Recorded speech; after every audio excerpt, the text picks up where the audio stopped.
Hai Sobat Pencetak Catur, apa kabar? Semoga kalian sehat dan sukses selalu dimanapun kalian berada. Guys, di video kali ini saya akan bahas dari pertandingan pecatur nomor 1 Indonesia Grandmaster Susanto Megaranto berhadapan dengan pecatur dari Azerbaijan. Namanya adalah Rasulov Fugar. Dengan elo rating lawannya 2550, sementara Grandmaster Susanto Megaranto 2504. Guys, ada 3 pecatur Indonesia yang mengikuti turnamen Tashkent Open di Uzbekistan. Nah, dia adalah Grandmaster Susanto Megaranto, Grandmaster Novendra Priasmoro, dan International Master Gilbert Elroy Tarigan. Yap, mereka bertanding dengan lawan-lawan yang cukup luar biasa ya. Dan kita akan bahas partai terbaik dari Grandmaster Susanto Megaranto melawan Rasulov Fugar. Sebelum itu jangan lupa like dulu, share, dan subscribe. Saya akan coba balikin view-nya supaya kalian bisa merasakan point of view dari pecatur Indonesia Grandmaster Susanto Megaranto. Rasulov Fugar memulai dengan langkah D4, dijawab oleh Grandmaster Susanto Megaranto, kuda ke petak F6, kemudian putih C4, hitam E6, putih kuda C3, dan hitam gajah ke petak B4. Ini merupakan pembukaan Nimzo Indian ya, yang pertama kali dimainkan, atau sang penciptanya adalah Ron Nimzowitsch, guys. Kemudian putih mainkan variasi kuda ke petak F3. Susanto Megaranto mainkan langkah H6. Ini menarik ya, mencegah langkah gajah ke petak G5. Nah, sebenarnya selain kuda ke petak F3 ya, kalau kita mau bahas buat pengetahuan teman-teman juga, variasi yang paling banyak dimainkan adalah menteri ke petak C2, E3, kemudian F3, dan kuda ke petak F3. Nah, dengan kuda F3 ini, maka variasinya adalah 3 kuda. Kemudian Grandmaster Susanto Megaranto mainkan langkah H6.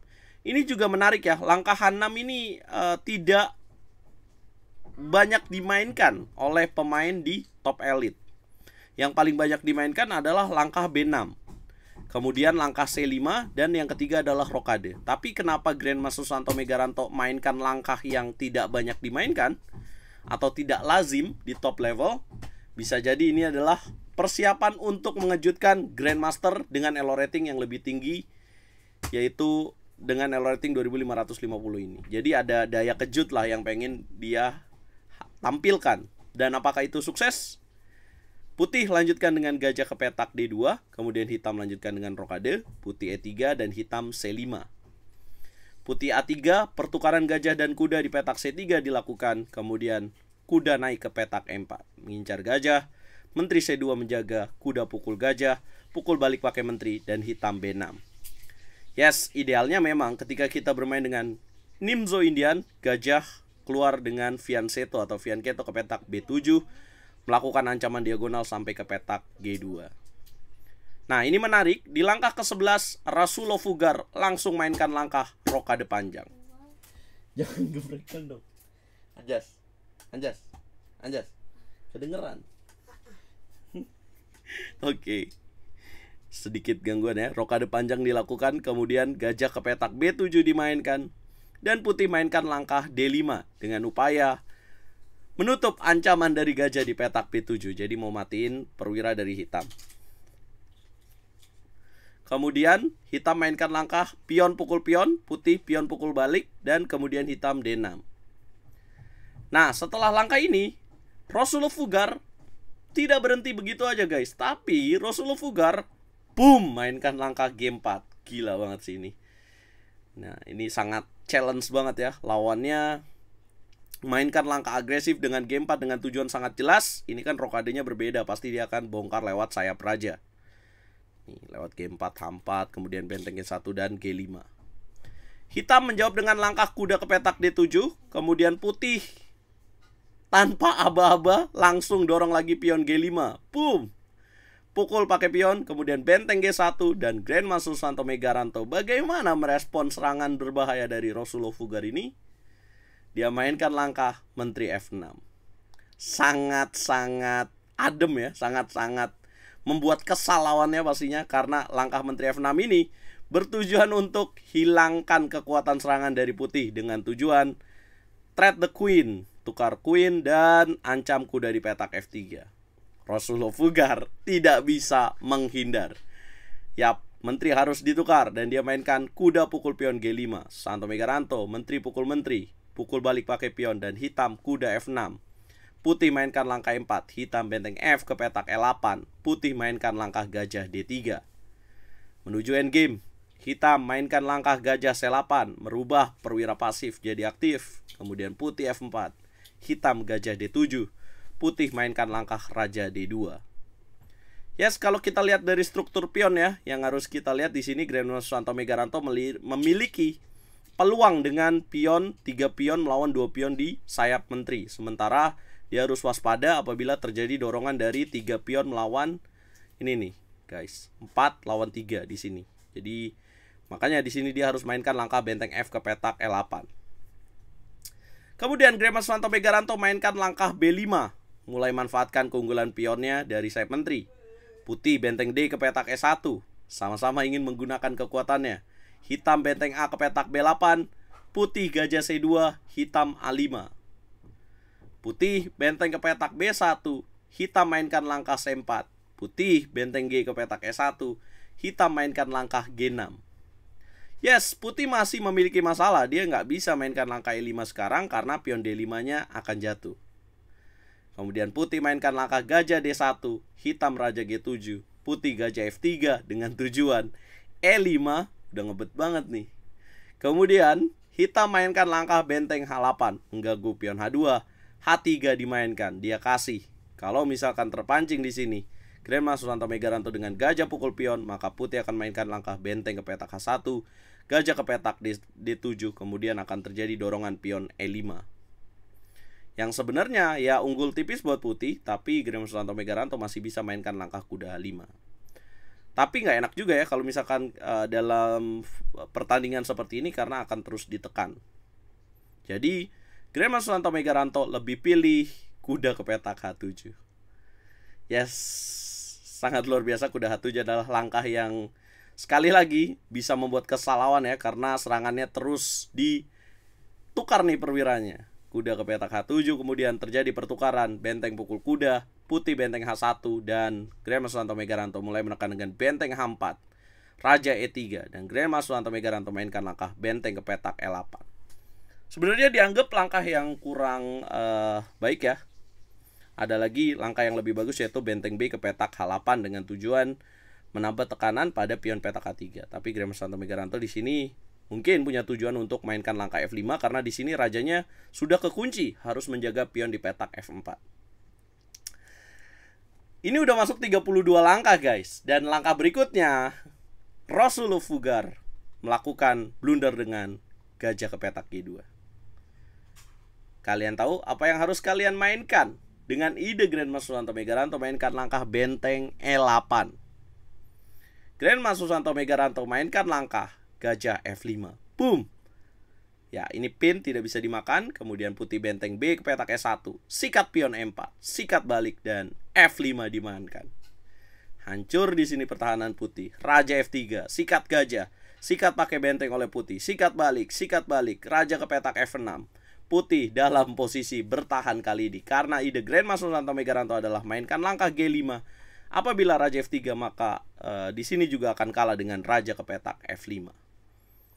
Suksuang mungkin kata yang tepat buat putih. Kalau misalkan tadi, kenapa nggak mainin langkah G5 aja langsung bang? Maka putih masih memiliki jawaban raja F5 yang bisa membuat putih akan masuk dengan raja ke petak E6. Kalau benteng H6, putih akan terus masuk dengan raja E7. Jadi Grandmaster Susanto Megaranto sangat tepat menunggu dulu dengan raja F6, mencegah raja putih ke petak F5. Putih mainkan langkah benteng B1, blunder kembali dilakukan. Panik nih bos. Ya, kemudian hitam mainkan langkah G5.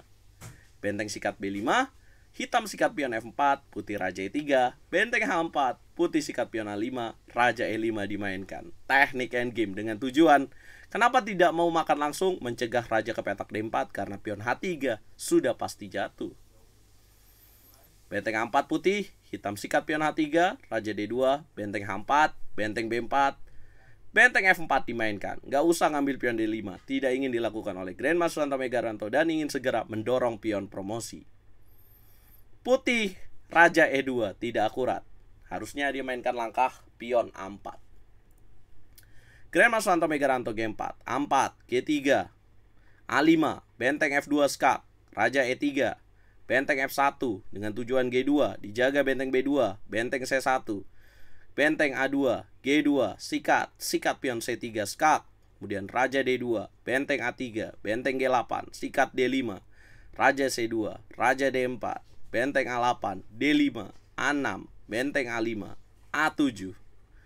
Yang seharusnya langkah tepat raja benteng ke petak A7, tapi udah kalah juga posisi ini. Kemudian A7, Grandmaster Suwanto Megaranto, benteng A6, raja B1, benteng B6, raja C1, benteng B7. Kemudian, ya, ini permainan tempo ya di sini, rajanya harus gerak. Kemudian benteng H7, raja ke petak D2, skak, raja D1, kemudian benteng A2, raja C1, raja C3, ancaman mat, raja B1, benteng B2, mundur. Ya, dan akhirnya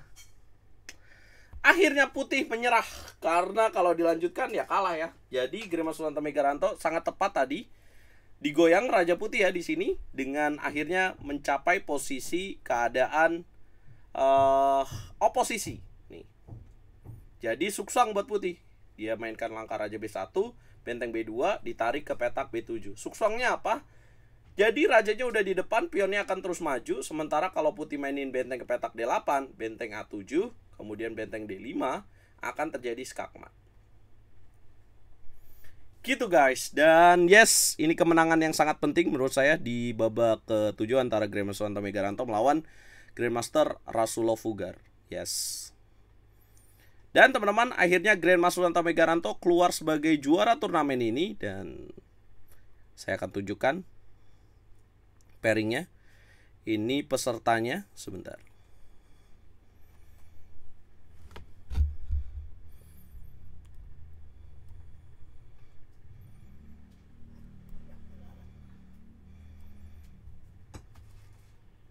Ini pesertanya teman-teman. Jadi sebenarnya Grandmaster Suwanto Megaranto bukan urutan pertama ya, tapi dia bisa menjadi juara itu sangat luar biasa.